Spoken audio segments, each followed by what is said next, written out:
Some authors are made for the screen, and Michael Crichton was one of them. A trained doctor, he grounded even the wildest ideas in convincing detail. In this video, we'll go through every sci-fi movie based on his books or original screenplays. And thanks to the viewer who suggested this idea under the video about H.G. Wells' adaptations. The films are listed in order of release, not by ranking, so you can pick your own favorites in the comments. Let's begin. The Andromeda Strain was based on Michael Crichton's 1969 bestseller about a deadly alien microorganism brought back to Earth. Universal bought the film rights for $250,000 the same year the book came out.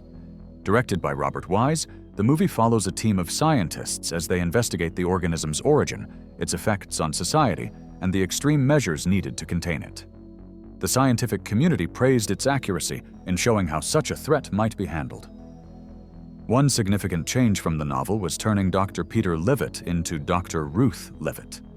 Screenwriter Nelson Gidding suggested the switch, and while Wise was initially reluctant, he consulted several scientists who unanimously supported the idea.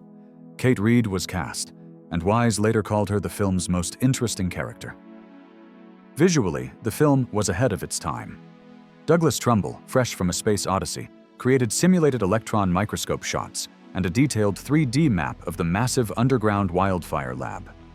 Made for $6.5 million, it became the 16th highest-grossing movie of 1971 and earned Oscar nominations for art direction and film editing.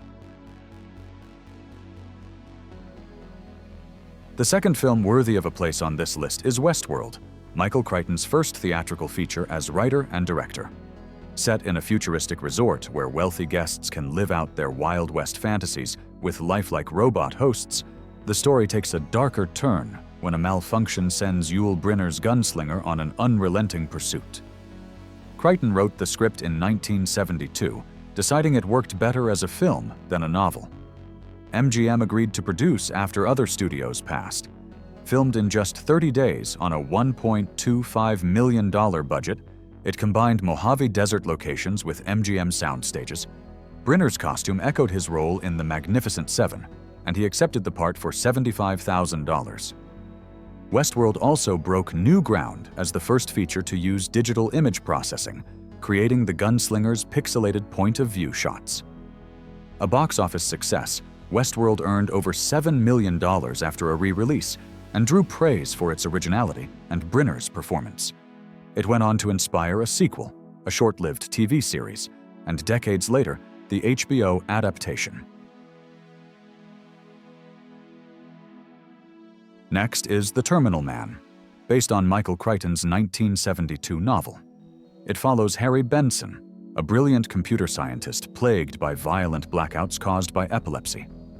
Desperate for a solution, doctors implant electrodes in his brain to stop seizures before they start. But the treatment backfires. His brain becomes addicted to the electrical impulses, pushing him into a permanent blackout and violent psychosis. Crichton was first hired to adapt his own novel, but Warner Brothers replaced him after feeling his script strayed too far from the book. Directed by Mike Hodges, the film was shot in Los Angeles with striking visuals inspired by painter Edward Hopper's lonely urban landscapes. George Segal was cast against type in the lead role, known then more for light comedies.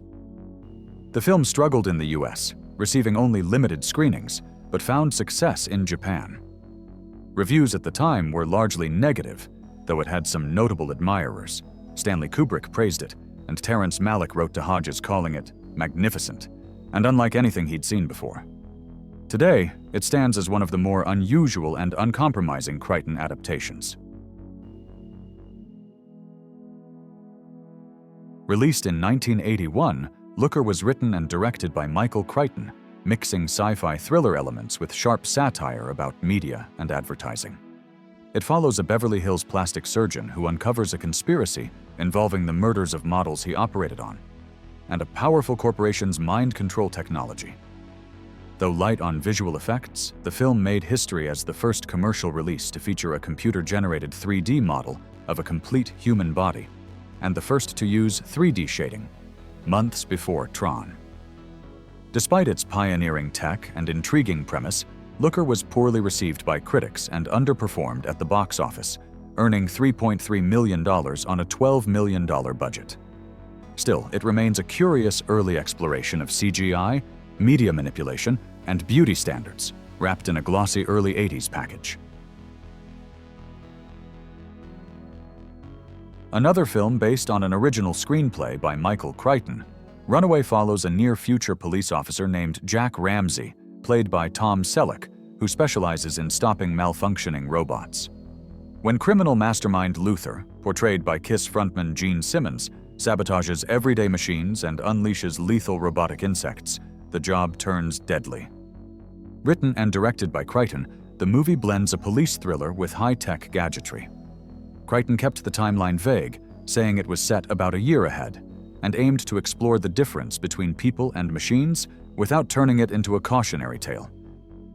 Despite its intriguing premise and cast, Runaway was overshadowed by bigger 1984 sci-fi hits like The Terminator and Star Trek III, and underperformed at the box office. Probably the most famous film on this list, and one that earned both critical and audience acclaim, is Jurassic Park. Crichton adapted his own book for the screen, and several directors were considered for the project, including Tim Burton, before Steven Spielberg was chosen to direct. Filming began in 1992 on the Hawaiian island of Kauai, with production briefly halted when Hurricane Iniki struck. Some rain scenes were filmed during the storm. Additional work took place in California and on sound stages. Spielberg abandoned stop motion in favor of combining animatronics with groundbreaking CGI, creating dinosaurs more lifelike than anything audiences had ever seen. With John Williams' memorable score, Crichton's modern Frankenstein tale, and Spielberg's direction, Jurassic Park became a global phenomenon. It won 3 Academy Awards: Best Sound Editing, Best Sound Mixing, and Best Visual Effects, and for a time was the highest-grossing film ever made. Spielberg returned in 1997 with The Lost World, loosely inspired by Crichton's 1995 sequel novel, but heavily reworked by David Koepp, keeping only fragments of the book's plot. From that point on, the rest of the franchise was only based on characters created by Michael Crichton. In 1998, Sphere hit theaters, an adaptation of Michael Crichton's novel about a team of scientists sent deep beneath the Pacific to investigate a mysterious metal sphere resting on the ocean floor. Directed by Barry Levinson, the film had a sizable budget, an atmospheric underwater setting, and a premise full of potential. Filmed partly at a naval base in California, it recreated a detailed research habitat where much of the story unfolds. Originally planned for a Christmas release, it was moved to February 1998, but failed at the box office, earning just $73 million worldwide against a much higher budget. It may not be a perfect film, but critics at the time seemed unusually harsh. Its claustrophobic setting, eerie tone, and memorable score still make it worth watching, especially for those drawn to psychological sci-fi mysteries set in confined, high-pressure environments, and for its strong cast. Sometimes a movie ends up in the so bad it's good category, and 2003's Timeline fits right in. Based on Michael Crichton's 1999 novel, it follows a group of archaeology students who use experimental technology to travel back to medieval France and rescue their professor before a brutal battle. Directed by Richard Donner, the film had an $80 million budget, large-scale battle scenes with real medieval reenactors, and not one but 2 scores.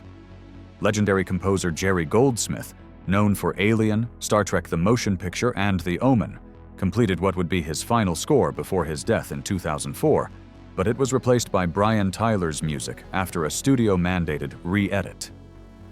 Despite all that, Timeline bombed at the box office, earning just $44 million worldwide, and critics tore it apart for its incoherent plot and shaky pseudoscience. But if you enjoy unintentionally funny historical sci-fi with big sets, this one might be worth a curious watch.